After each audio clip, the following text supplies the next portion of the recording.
The fate of 3 suspected Gauteng ANC deployees is still uncertain. A decision on Health MEC Bandile Masuku, his wife Loyiso, who's also Joburg MMC, and presidential spokesperson Diko was expected this week, but the ANC in the province says the Special Investigating Unit has not yet completed its own investigation. For more on this, we're joined by the party's provincial secretary, Jacob Khawe. Mr. Khawe, thank you so much for your time. Welcome to ENCA. Please start by confirming the resolutions the ANC leadership in Gauteng have taken regarding Bandile and Loyiso Masuku and Diko. Greetings to you and to the viewers.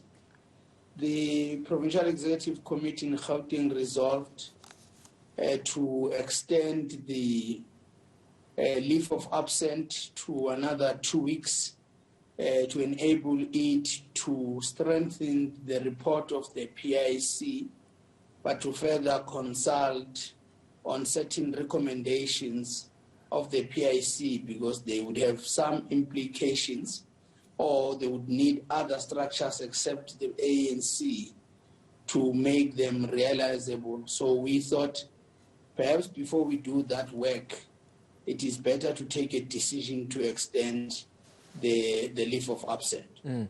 Speak to us about the issues at hand. What issues do you as the ANC in Gauteng have with that report from the Integrity Commission? We welcome the report. We thank our veterans, former leaders of the organization for the sterling work they did over a period of 4 weeks.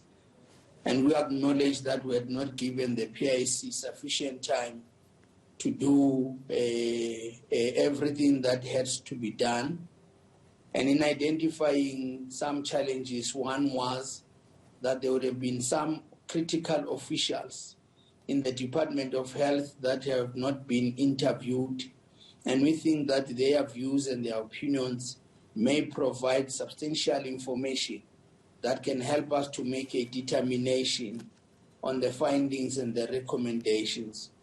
We equally think that there is information we need from the SIU to make a determination on the conflict of interest involving these comrades, the 3 comrades, Comrade Loyiso, Comrade Bandile, and Comrade Khusela.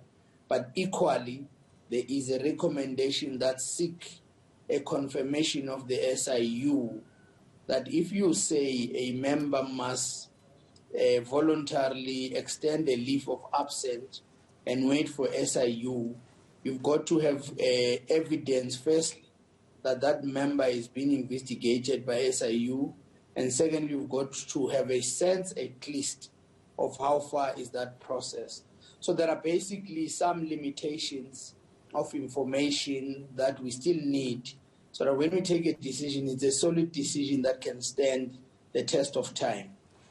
I find it surprising, Mr. Khawe, that you indicated there, as you were answering that question, that the Commission has done a sterling work. But you've indicated that that report was laced with weaknesses and some contradictions. So was it really sterling work when you have found so many questionable things about that report?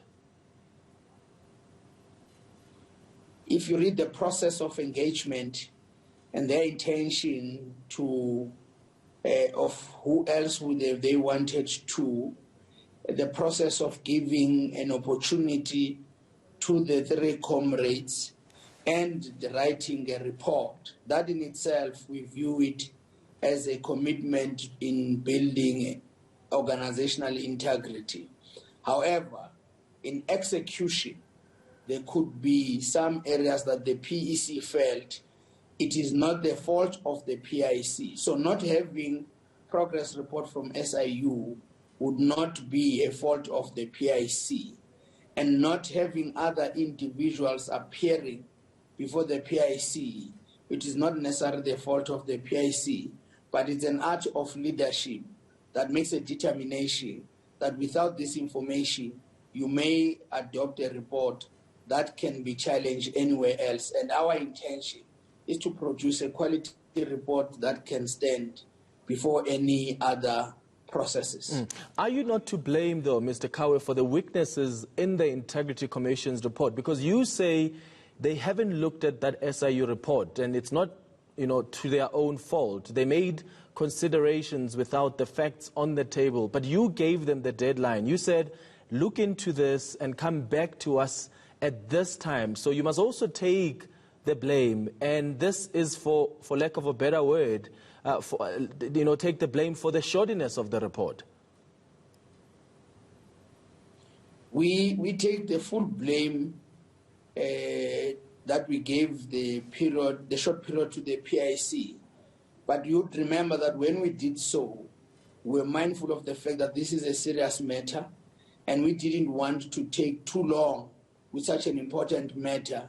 And we knew that the people of Gauteng, the people of the country, are waiting eagerly for the report. And this pressure was not a pressure setting the PIC for failure.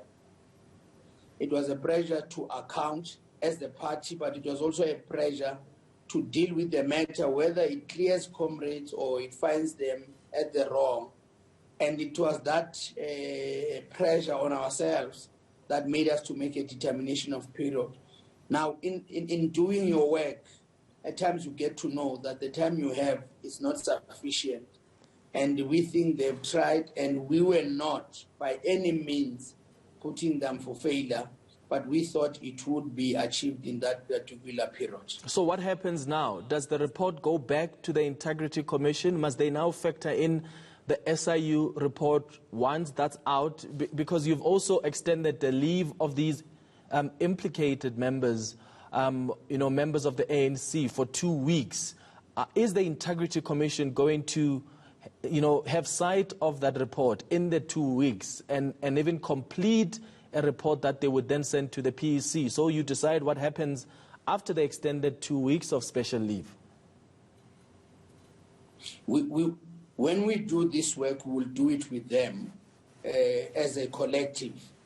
And we'd also want to engage with them so they understand that at least the PEC has not objected on their report. The PEC feels that there are certain areas that need to be strengthened, and that work is going to be done collectively with them. I want to know about what the Integrity Commission has found when it comes to, I suppose, bringing the party into disrepute. Did the Commission look at whether or not those implicated members brought the party into disrepute? So forget the legal process. Let's talk about the political consideration. Given at face value the facts that the Integrity Commission was dealing with, did they find that this alleged involvement of these members in this PPE tender fraud brought the ANC into disrepute? We were engaging with them on their findings as it relates to Comrade Bandile. And basically the basis of the findings lies heavily on the leadership role and the oversight role of him in the department, and that they believe that there is an inadequate oversight that he has done, and that in itself can demonstrate and challenge the integrity of his work. And the same with Comrade Kusela, that perhaps she may have not taken the matter serious, and either she may have undermined its impact on the reputation of the ANC. So they did make that point about bringing the ANC into disrepute. However, as it relates to finding against the ruling, the PC felt that there's some evidence you need to actually come to a proper determination. So their leave has now been extended, and I understand even with Kusela Diko, talks have happened with the president. But there's concern here, Mr. Khawe, that while these people are on leave and it keeps being extended, they continue to be paid. And I'm not suggesting here that their salaries must be illegally withheld, but surely the delays in finalizing the ANC internal processes is costing taxpayers. We acknowledge that, and it's something we are not impressed of.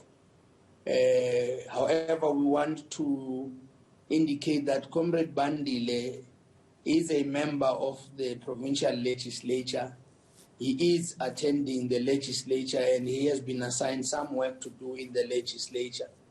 Comrade Loyiso is a councillor in Johannesburg. She is expected to do some work that is done by councillors. So it's not generally a free-for-all situation.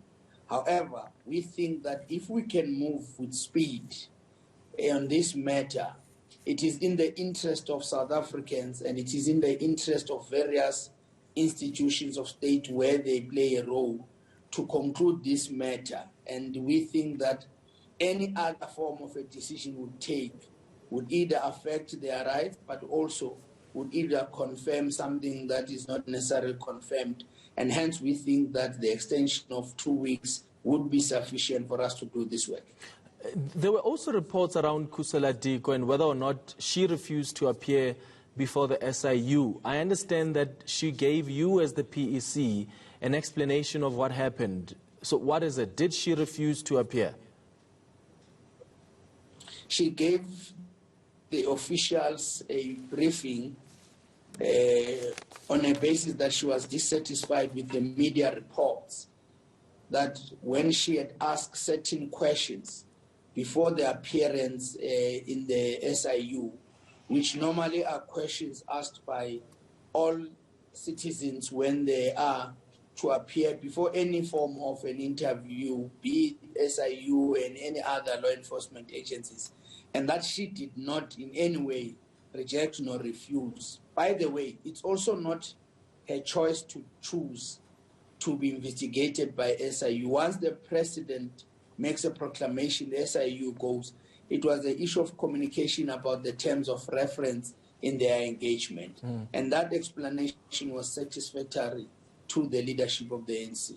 So at the core of the concerns and why we are where we are now is the relationship between ANC leaders or members and their families. Have you decided as the PC on what will govern that relationship, between your members and leaders and their families doing business with the state? Did you as the PEC address that? We did have a discussion and we said first thing that must be done is to reaffirm the procurement procedures of government, and that where members must make declarations, that has to be done by all members of the organization, and that credible companies must be appointed at all material times, irrespective who is the sole owner or the core directors. So our first approach was get the procurement processes and procedures followed properly by all citizens, irrespective of their relationship. The second one, as it relates to whether does that necessitate a concern about proximity and favoritism, the PEC is of a view that that matter should be a matter and a conversation that we hold with society to find best ways of dealing with it in terms of morality, to deal with it in terms of providing the services that that company can provide. So it's a discussion that we're currently seized with, and we can say here, of course, with that mandate of the national, that even at the national level, we are seized with such a discussion. All right. Thank you so much for your time this evening. Jacob Khawe is the ANC's provincial secretary. Still to come.